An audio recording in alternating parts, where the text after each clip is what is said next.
Hello, I'm Noel Kingsbury, and with Annie Gelfoyle, together we run Garden Masterclass. Welcome to our YouTube channel. We put here the recordings from the session we do every Thursday evening at 6 o'clock London time, a practice we started during the April 2020 lockdown as a way of reaching out to the global garden and landscape community. We hope you enjoy this recording, but also please do check out our website for all the amazing range of information-packed webinar and workshop recordings we have. Maybe consider joining us because members get access to our vast archive of free material as well as discounts on the webinar recordings. We've also recently started a podcast channel on Substack. So we do a weekly podcast so that's a way of accessing a lot of our recorded material that you can listen to whilst you're digging or driving or watering or whatever else. So I very much hope you enjoy this recording and looking forward to keeping in contact. So good evening, everybody. Welcome to Thursday Garden Chat, the weekly public service broadcast from Garden Masterclass. It's August, so we haven't got a huge amount going on, but we are very busy planning courses and webinars for the autumn-winter season. We're arranging quite a few courses aimed specifically at professional garden and landscape designers. We're with two courses on SketchUp, for example, with Paul Hensey, who did last year's construction detailing course, which was hugely popular. And Paul has this amazing ability to make what seem like really kind of nerdy details into something that's really easy to understand. He's a terrific communicator on this kind of nitty-gritty stuff.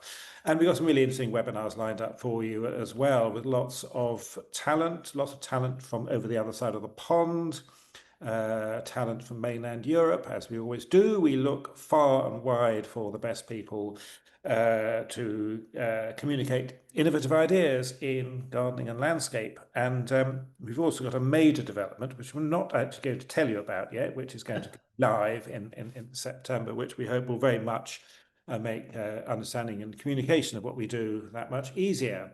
So I think we'll just plow on, and Annie will Don't forget, we have one that we have a couple of live events. events. We have a couple of live events. Yes. In the autumn. Yeah, Raby Castle Yeah. up in Northumberland with Alistair Baldwin, which is really exciting because we've not been there before. Very exciting landscape, beautiful part of the country. And that's in October, early October. So just to let people know. And then in November we have an event at Nicholson's on their wonderful new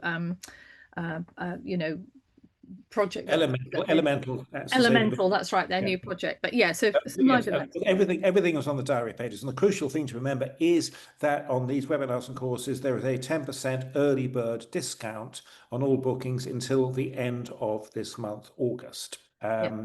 After that, you pay full whack. So, Annie, over to you. Lovely. Yeah, thank you. Okay, well, yes, I mean, I've been off duty for a couple of weeks because I've been over in the States at Chanticleer, which is always a joy and wonderful, and it just goes by in far too fast a time. But a really wonderful group of students this year. So, but I'm back here. However, tonight we are also back in the States with Pat Cullina. Hi, Pat.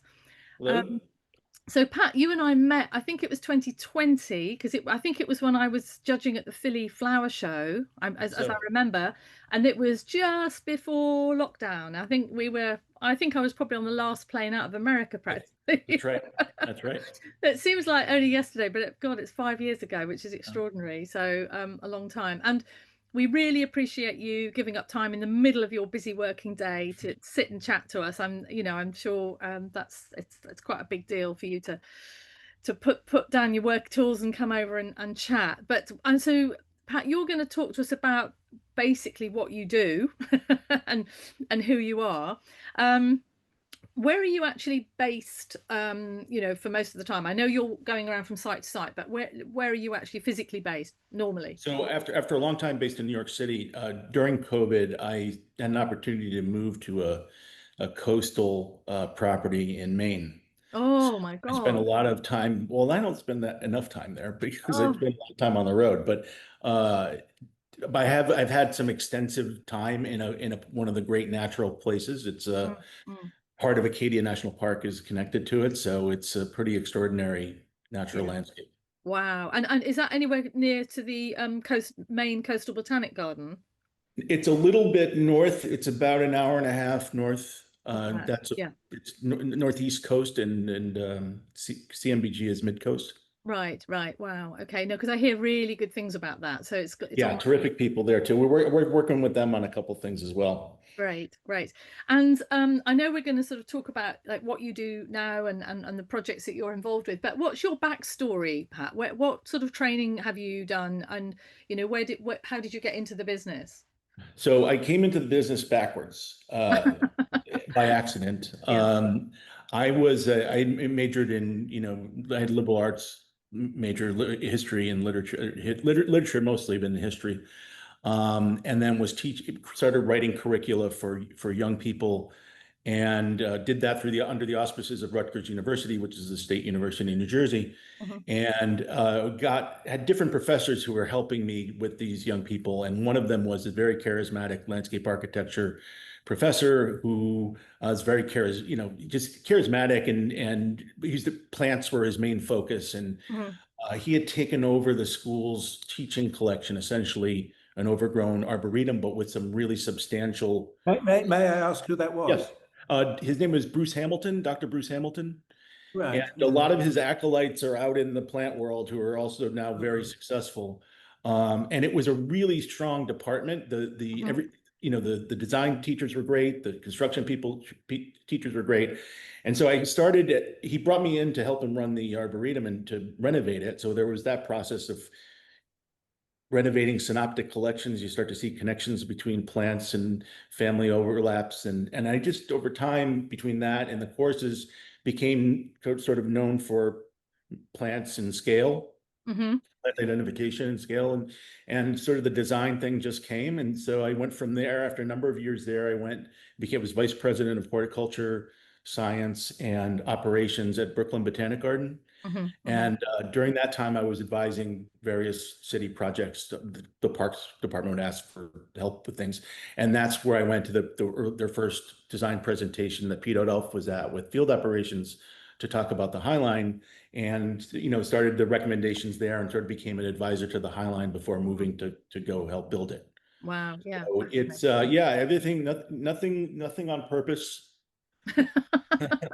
Sort of meandering, but I've been fortunate, and I think we'll touch a little bit on it during the talk, Yeah. to be around very talented people. And I think the Mhm. thing we all benefit from in this work is how generous people Mhm. tend to be, our colleagues and friends tend to be. Mhm. And so people do things for me, I try to do things for them, and in Mhm. that community is the thing we're after. Yeah, no, it is that collaborative approach. And it's lovely that that's a kind of universal thing. It's not just in the UK or in the US, but in our industry in general, there seems to be a really, friendly, feeling between people and like you say, helping each other out and supporting each other on projects and so on. For Yeah. sure, Yeah. yeah. So Pat, do you want to go into your presentation? Because I know you've Sure, let's do prepared that. something for us. Thank you.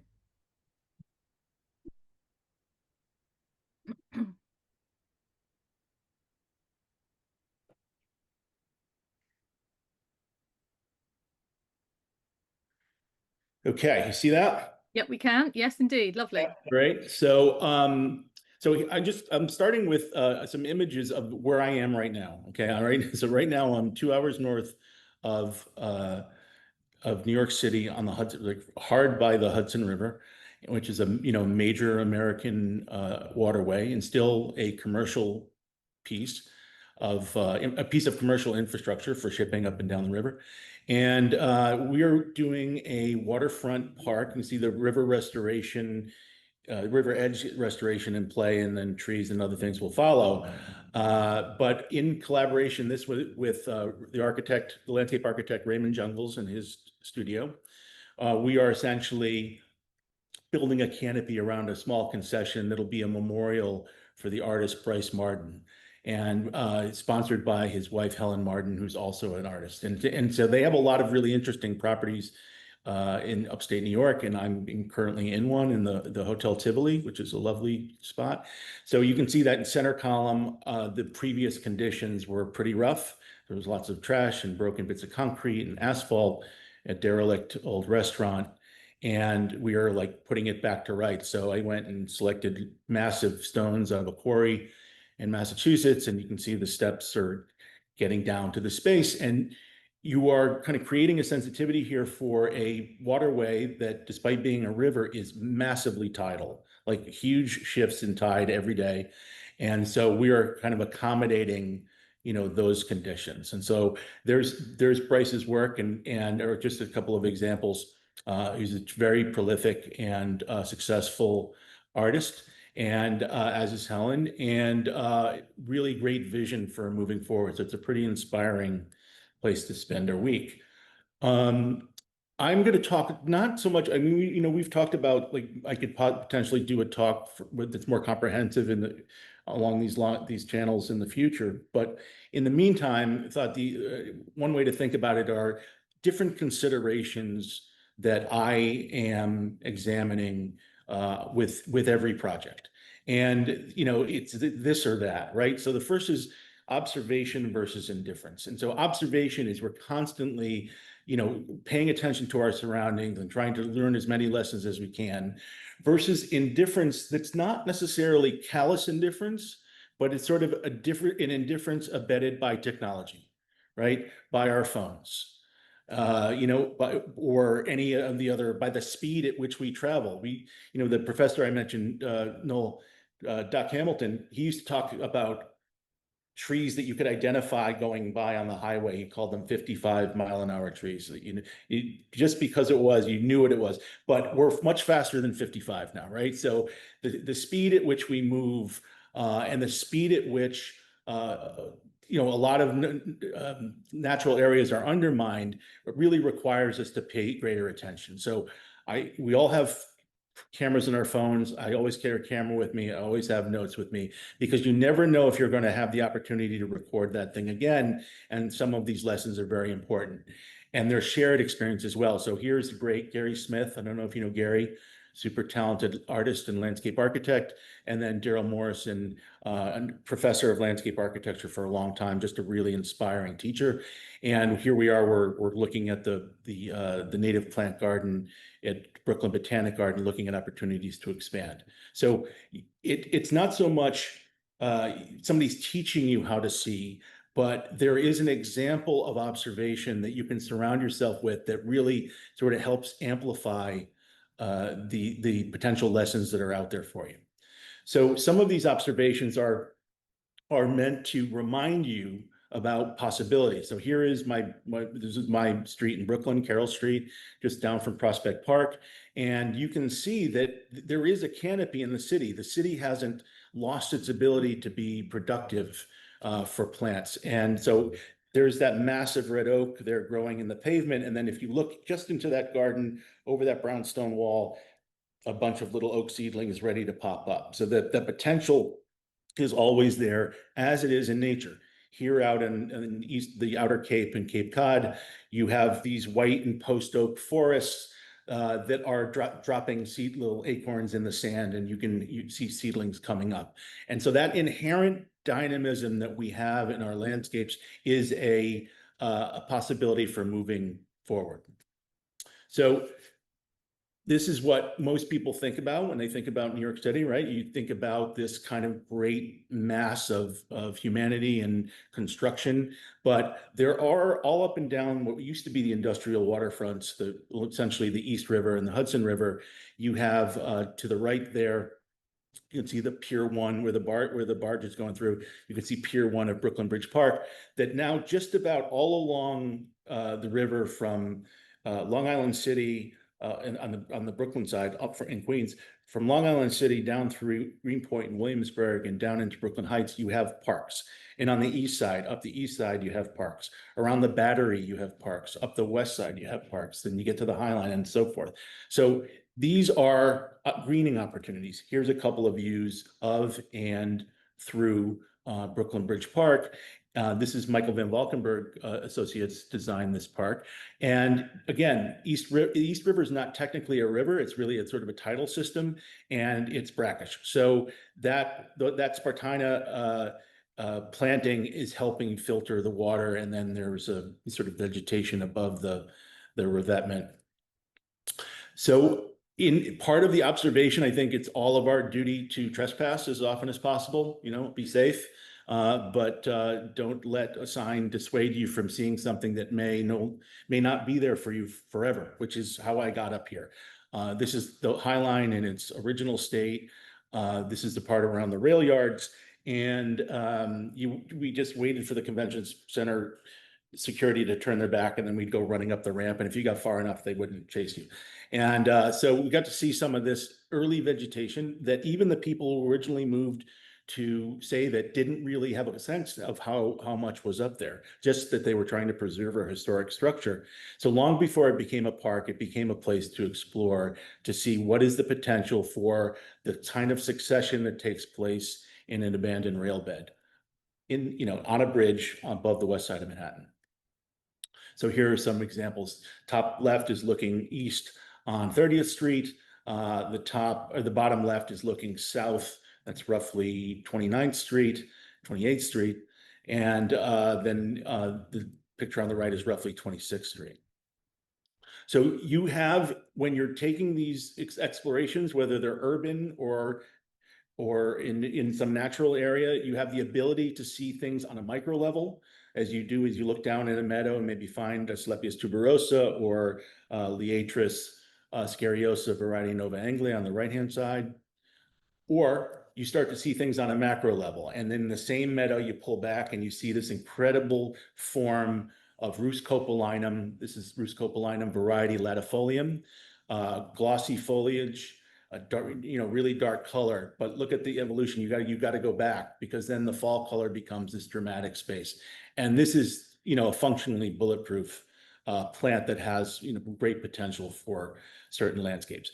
But at the same time, when we're having these moments where we see something once, I'm always encouraging people, and also myself, to prevent from sort of canonizing that anecdotal experience. You've seen something once, and then you decide that's the way it's meant to be for all time, and it's not, right? So it is the aggregation of experiences.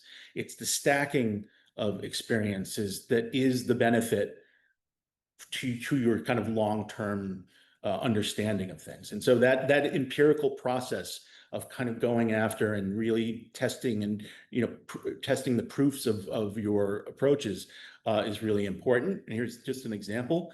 This is in a coastal plain. Our coastal plains in the east are very interesting landscapes. They're sandy largely. They're often faced with salt spray and other issues. And so here's one on Martha's Vineyard. And you have that little those dark green flecks, that's that same sumac. And the vertical burgundy is little blue stem. And there's Arctostaphylos or bearberry that's on the ground plane. And then the yellow is a grass-leafed goldenrod. So we formerly Solidago, now Euthymia graminifolia. And so if you see it like that, tight and small and dainty and really refined, you might think, well, that's that. I can think of a lot of places to put that, like on a roof or something.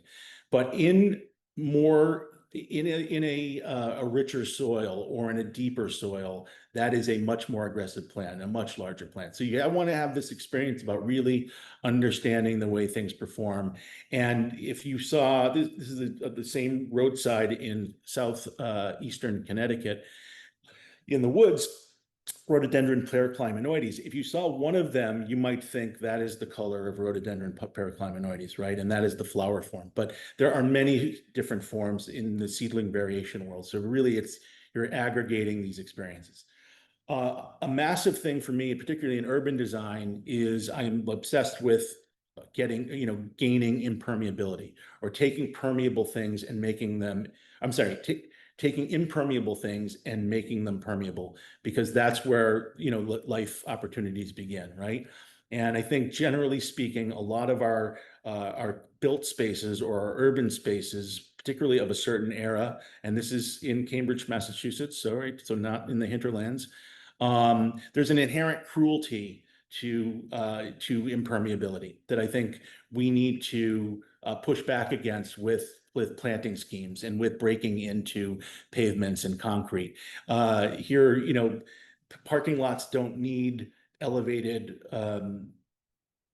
curb stops. You know, that landscape could be recessed and support stormwater management and life, right? And mulch is not a ground cover, or should not be. It often is in the US, but it shouldn't be. And even worse, that is often sold as cedar mulch. It really is crushed pallets and other recycled wood products that have been dyed that color. So that's not a great resource for life. And you can see the tree on the right-hand side got whacked and is trying to push its way back up, right? So there are examples about how we start to see these public spaces that we move through, that we can start to patch things back together if the ground plane is fully planted or fully realized and dynamic enough. So when you go to sell your concept to anyone, it's impossible without a narrative, right? And so narratives are really important, but it shouldn't be the monologue. It shouldn't be the thing that you carry, the message that you carry from place to place to place, like an evangelist saying that I'm going to come in and I'm going to do what I do and you're going to be blown away by it. You're going to have to take some kind of sensitivity, I think, often works best about the place that you're talking to, and to have it be real, right? Because oftentimes I hear narratives that sound like it's a misappropriating ecological terms for a commercial benefit. And so as long as it's real, it's fine. But if you can see through that and realize that's just a pitch using really interesting words that would probably sound like something reasonable to someone else, that's what I'm trying to guard against, right? So in this case, this was with Reed Hildebrand Landscape Architects in Cambridge, Massachusetts. We also have a studio in New Haven. This is Pier 4 in Boston. And essentially the pier pushes into Boston Harbor, which is largely saline.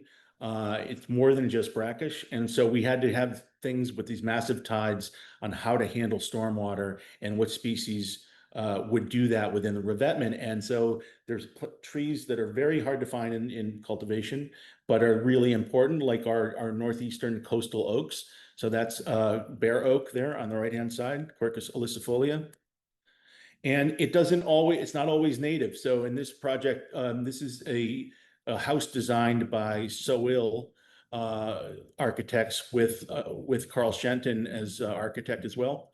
And it's a Japanese house, Japanese inspired. It sits on an Angawa, and it's a sort of cruciform shape.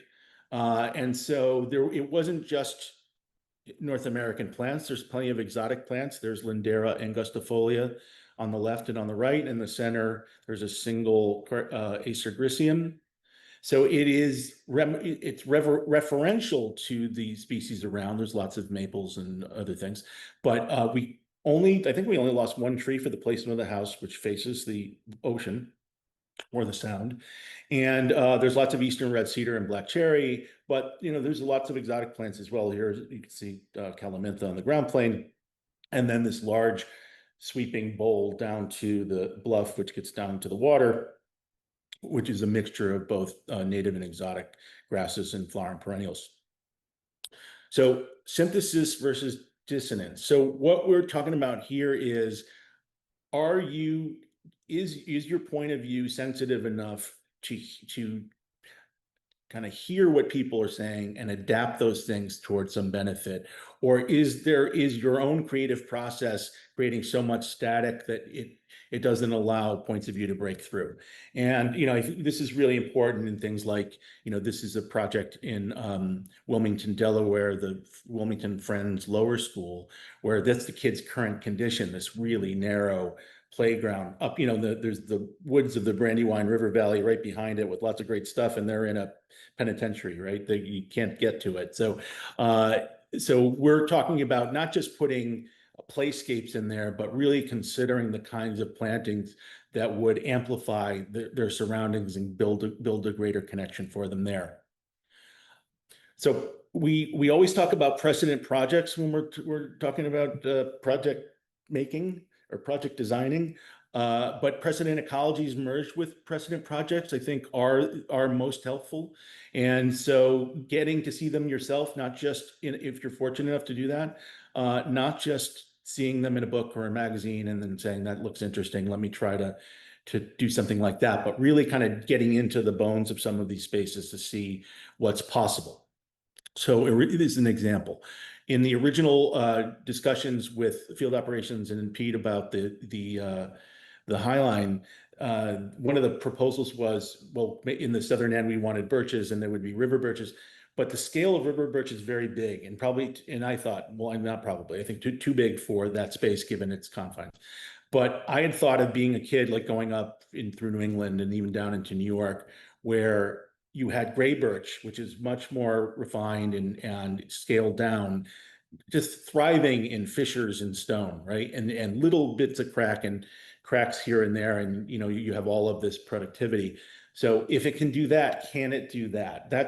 Those are the kinds of things that we're testing, saying, well, I think if it can manage that, it can also manage even more soil volume on the Highline, which is about a half meter for the majority of the spaces. So there they are in the tracks at the southern end of the Highline of the Gansevoort woodland. There are still throughout the upper Midwest, particularly in the central Midwest, there are remnant prairies that are fascinating places. This is in the middle of an industrial part of town outside of on the edge of Chicago.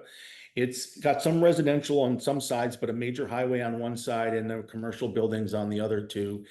The guy on the left is a professor at the University of Illinois, Chicago, and he's entertaining us. So there's John Mark Courtney of Kind Earth Growers and James Brown of New Moon Nursery. We're looking at plants there, and look at all that Echinacea pallida in the seed heads there. And then you turn around and there are thousands of Dahlia purpurea with that Silphium terebinthinaceum. You can see a little bit of their Silphium lacinatum on the left-hand side, which is two great plants for big, bold basal foliage. But in case you're not familiar with Dahlia, this is what Dahlia does. So imagine being there for not just the seed heads, but for that show. And throughout those prairies, the conditions change based on hydrology, some wetter places, some drier places, some are higher, some are lower. So here you have a really lovely mix of just Pycnanthemum tenuifolium with a salix, and just that simple combination of textures, or that juxtaposition of textures, I found very effective. So sometimes it's about composition rather than culture. And the living or the structural precedents, like this is Duisburg, which is part of the Emscher Landschaftspark circuit, essentially, of repurposed industrial buildings in the west of Germany. You have essentially a recurring landscape or occurring landscape or surreptitious landscape that is like the Buddleia and other things. And then you have these moments that were planted like that bosque in the middle of all of that infrastructure. And, as you kind of, when I took that lesson, I took it to the Bethlehem Steel Project, which is in Bethlehem, Pennsylvania, had a massive steel plant. It was sort of world famous, and it just ceased to be and basically was frozen in time. And there's a trestle bridge there, and the little cars that supply the steelmaking materials went back and forth over the top of those carts. They shake out the little ore pellets you can see there on the right-hand side. But as being left alone, now you could see the natural landscape coming back, or not the natural landscape, the evolutionary landscape. So salix on the left, Juniperus virginiana in the center, Populus on the right. And so down through those tracks, there's a 30-foot drop into dark, essentially, bins that would be filled with lime or coke or whatever it may be that was be brought up to be put in the furnaces. And when I joined this team, this was a WRT project as well, they already had the pathway. They were going to put a pathway on top, essentially over the top, so that it would hover essentially. It's not like the Highline where it went into the structure. They wanted to maintain the structure, but just have essentially a walkway bridging over the top. And when I got there, which they, you know, it's amazing that they encountered the question, was I saw this. So I said, wait a minute, look at the one on the right in the distance. So I got permission to kind of walk out onto the tracks and just to confirm that, yeah, those are Katsura trees that seeded their way in. So there's native stuff in there. There's Rus, there's Betula lenta, there's Robinia, but there was also exotic stuff like the Katsura. And as I kind of got to know the town and searched around a little bit more, I realized that the woodland at the top of the hill that faces it was mostly Betula lenta. So that's where that came from. And the Katsura it seemed to be the legacy from a Japanese garden that was planted at City Hall in the 50s and somehow found its way into the dark. So my point was, they may not be there forever, but let's open with them to tell this story about this unlikely story that these things would survive and climb up and be viable. So complexity versus simplicity, you know, that's a juxtaposition. I don't really think of it as simplicity at all. I think simplicity is a misleading term. So rather than complexity versus simplicity, let's talk about degrees of complexity. And so degrees of complexity are really about how complicated or how rich, how diverse is your palette going to be in order to have that either convey the message to whoever may be experiencing it, but then also to be intelligible for anyone who's meant to maintain it, right? So there are discussions that take place. I think my personal approach is that there's greater insulation in complexity, because if you pull any one little thread, you haven't lost the garment, right? It is a blend of things. You're not going to, I thought there was one of these over here. It's not really like that. Or if there's 30 things together in a block and the block is having a really bad day or a bad time of year, that becomes kind of a distraction, I think, potentially, right? So just to talk about this is a co-work space in in Charlottesville, Virginia. So I did the planting plan for Greg Bleem Landscape Architects, and it's a series of roofs that step down, and each terrace is the roof of another work studio. And there's a theme for all of the woodies that change as you go down, and then the herbaceous is kind of a mix of things. But it's meant to be dynamic enough so that, you know, you get into, you know, your early years. And I should say too, these pictures came from, I haven't been to the site yet, so these pictures came from Kate and Kaya, the Living Roofs company that did this installation. So which was really great that she was able to share them. But so that's more complex. And then you get to a place like this. This is Lever House, the classic mid-century architecture, SOM designed building on Park Avenue in Manhattan. And it's gone through a facelift, and that historic terrace, that's a third floor terrace, has a cutout centerpiece for the ground floor. So you're looking at the terrace in one direction and you're looking at one view of the open ground plane. And so this client and this approach required a quieter palette. So there's less complexity, but it is meant to be a fully expressed ground plane. Again, early days, but you get a sense of what's coming. So gravity versus novelty is really more my way of thinking about how do we plant, or how do we select plants, and how do we determine approaches in the public realm? Because I think we have a greater responsibility to kind of create lasting, sort of lasting trees, particularly in the canopy. I think, you know, the herbaceous layer is going to be part is always going to be somewhat transitory as you're kind of developing things, and or as light exposures change or what have you. But I always ask, you know, aspiring designers, like, how many of you have planted or think about planting things that are going to last a century or longer, and really play an important role. And so it's not just gravity and novelty, it's legacy, which is, you know, years out, what people did for us in all of the great parks of the world, that we're experiencing massive trees in, versus trending, right? And it drives me nuts. Like sometimes, like this is what's hot. This is what we're looking at now. Well, let's trend over a generation or multiple generations. Let's let the trend be that you've chosen appropriate species that it will be the greater benefit of people you haven't yet met yet or never will.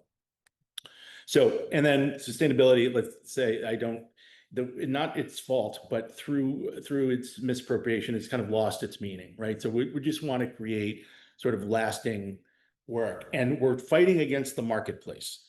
And the marketplace both is where we buy our plants, so you can see all of those knockout roses in the box store rows right next to a sumac, which will never find its way onto those shelves, right?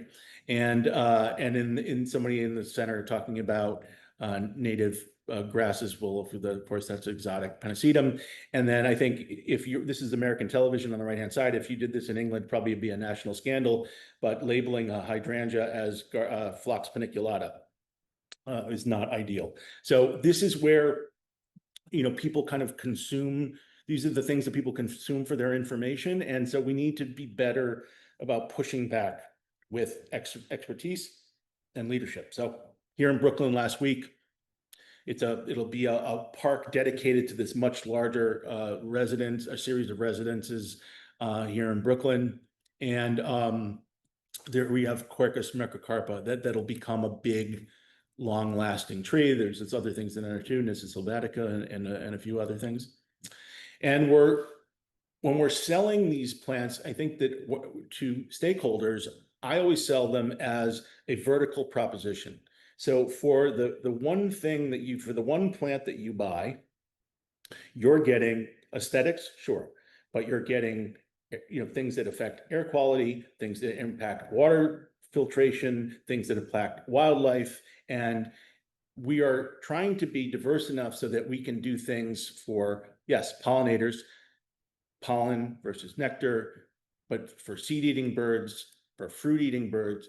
And within these are all parts of the system. These are all plants that can thrive in green infrastructure, for example, and still provide these kind of residual benefits for the same dollar. This could be its own talk. I mean, it's like improper spacing and sort of misinformed cultural decisions are a massive part of why landscapes don't often succeed in commercial places. But I'm still learning some of this stuff as well, because sometimes things perform in a way that you wouldn't have anticipated. So back to that house on the eastern Long Island coast that I showed earlier. This is in the center of the cruciform shape of four gables. There's a square green roof. Those are a selection of Baptisia alba variety minor in 7 inches of media. Okay, so that's not supposed to be a very big plant, and it's not in very much soil anyway, and it's a lightweight green roof media. Here's that same plant last spring. Whoops. Oh, so I'm sorry. It's in a kind of a loosely composed meadowy space. There's Pycnanthemum tenuifolium and Vernonia lettermanii and Aster, or now Eurybia spectabilis. And that's part of a sequence that moves its way through the season, but they are scaled to Baptisia minor, right? Or album variety minor. That's what these look like last spring. They are larger than boxwoods. That's 4 feet across and nearly as tall. How? I don't know.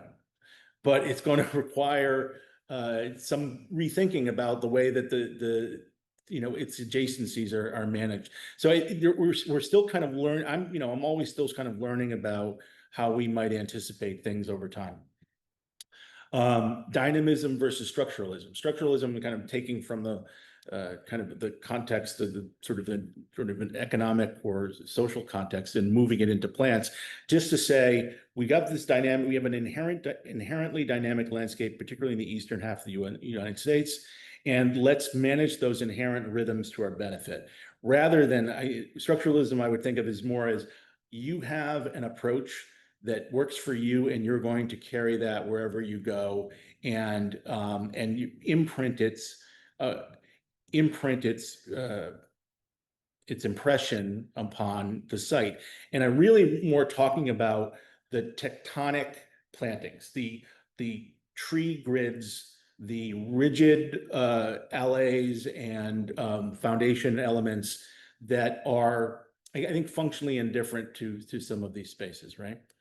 And so there's an old boxing expression about style make fights, that your approach is going to determine how successful you are in an area where you might not have been otherwise, right? So this ongoing discussion, which I had a really interesting, again, the interesting discussion with Pete and other colleagues about which is the way forward. So originally, this block style, right, where you have a large concentration of one plant next to a large concentration of another, and together that quilt sort of emerges as this really a series of bold textures.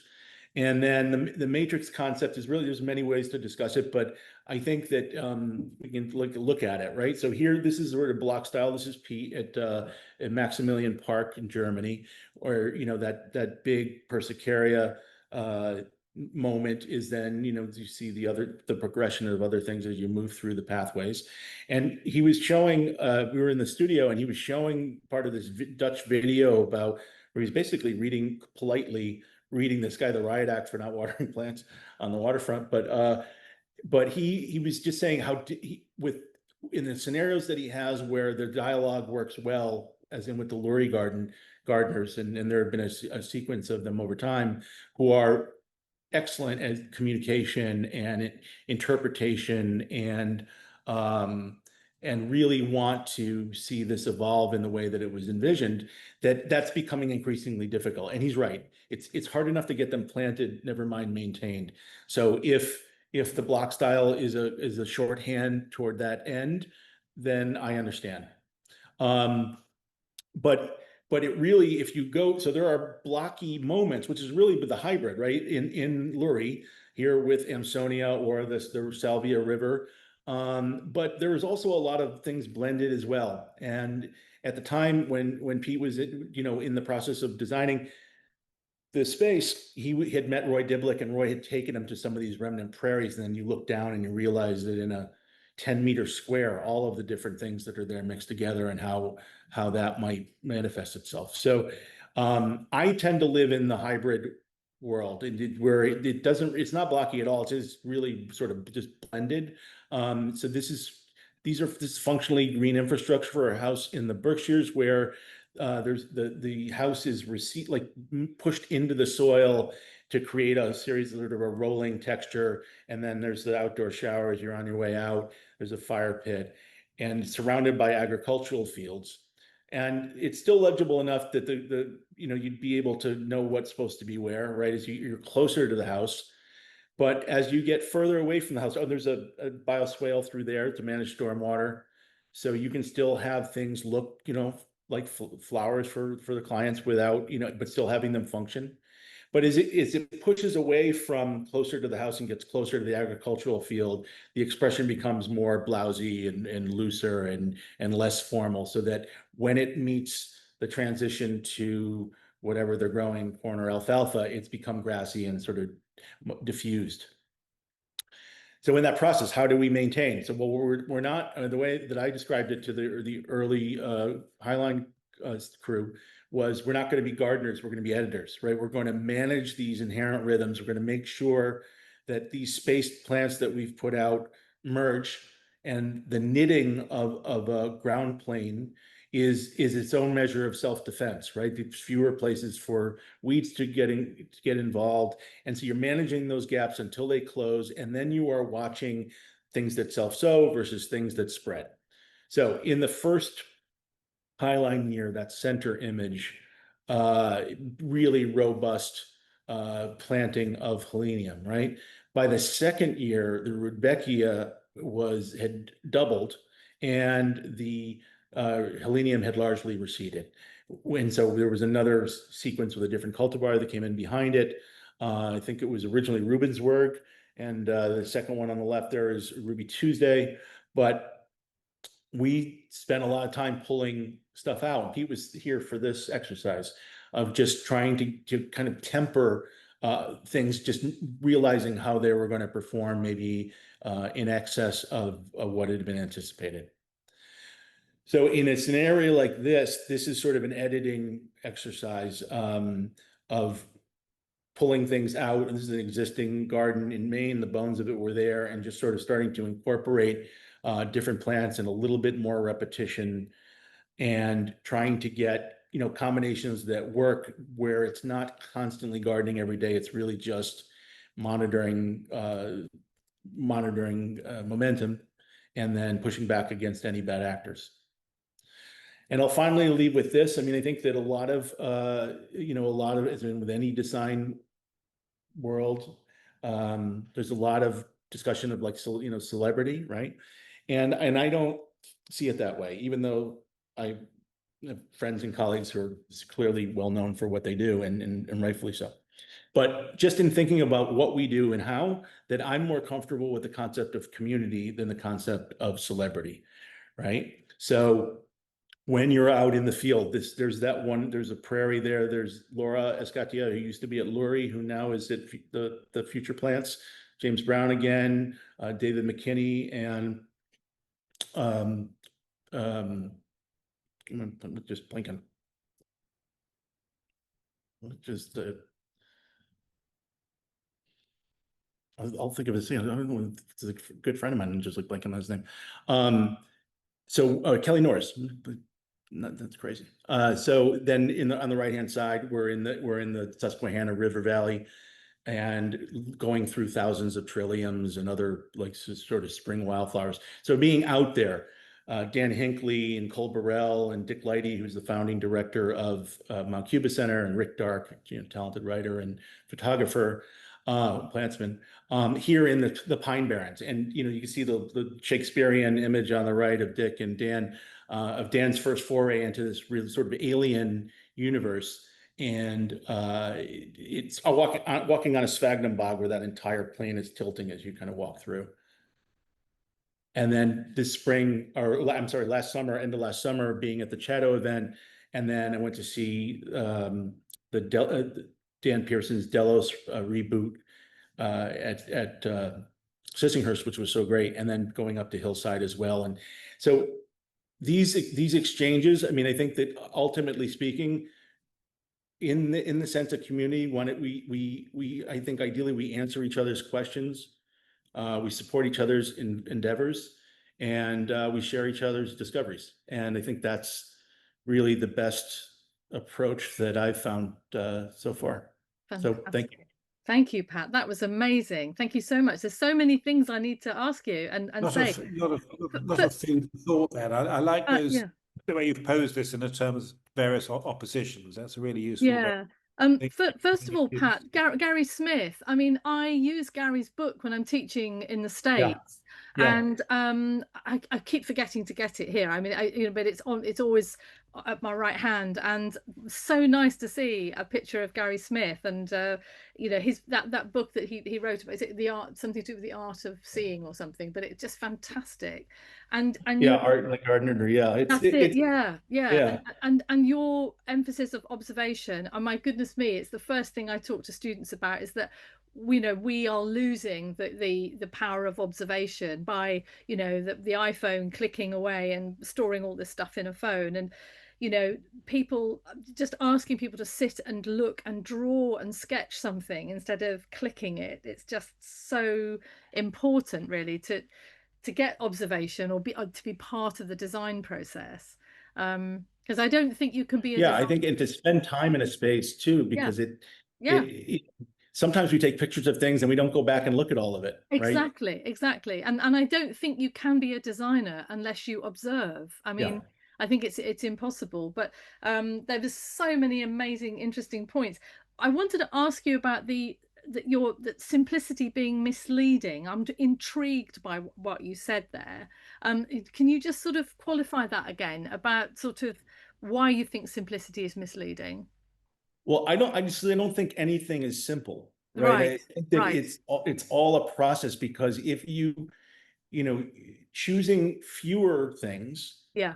has its own implications Yeah. for how do you manage particularly you have a very long garden, you have a longer garden year than we do, right? So if you're going to entertain people or engage them or engage the physical space over time, I think more options is better than fewer options. I do think it's possible to to manage complexity in a mild sense and have a handful of things and still have them succeed. I mean, how many you've been to Japanese gardens, right? In Japan, you can go to a Japanese garden in Japan and find 10 species of something in some one of the famous landscapes of the world. And so where it becomes challenging is, where is the expression? So, like, for example, this is a project in the Hamptons. Again, this one was with Raymond Jungles as well. First year of planting. So there is very little space along that path. So the repetition doesn't come in the depth, it comes in the length. And so that's where, and as you step back, it gets wider here. And you can see a little bit of there's rubus odorata as things kind of climb up and are bolder and leaves. But along the edges, there's salvias and alliums and spectabilis and rudbeckia, et cetera. So how much room do you have to repeat? How much room do you have for complexity? If you have limited space, limited square acres or square feet or square meters, you're going to have fewer options. So that's kind of the challenge there. But I just don't think anything is simple. I just say this is manageable if you do this. Yeah. No, that's interesting. And so what is it that excites you most about a project, Pat? When you go to a new project, which projects or what is it? What are the elements that really excite you? Is it about the planting? Is it about the urban decay? I mean, or is it a little bit of everything? Can you sort of put a finger on it? In a sense, in industrial, like in the sort of readapting industrial spaces for future use, I think is interesting because, like, for example, in Bethlehem, you can't meet anyone in that region who doesn't have a connection to that mill. And there are deep family histories that are connected there. If it was taken away, it would be replaced by this mundane architecture for some completely different use, materially less fine than what the original was made of. And the example there is, at one end of the trestle, there used to be a part of the mill, large structure, that was taken down, and what was put up was a casino that is, sort of made of anything that a travel hotel would be made out of, or a strip mall. There's nothing there. And then their history is lost. So if you can engage people while still kind of creating, a greening opportunity, I think that's super helpful.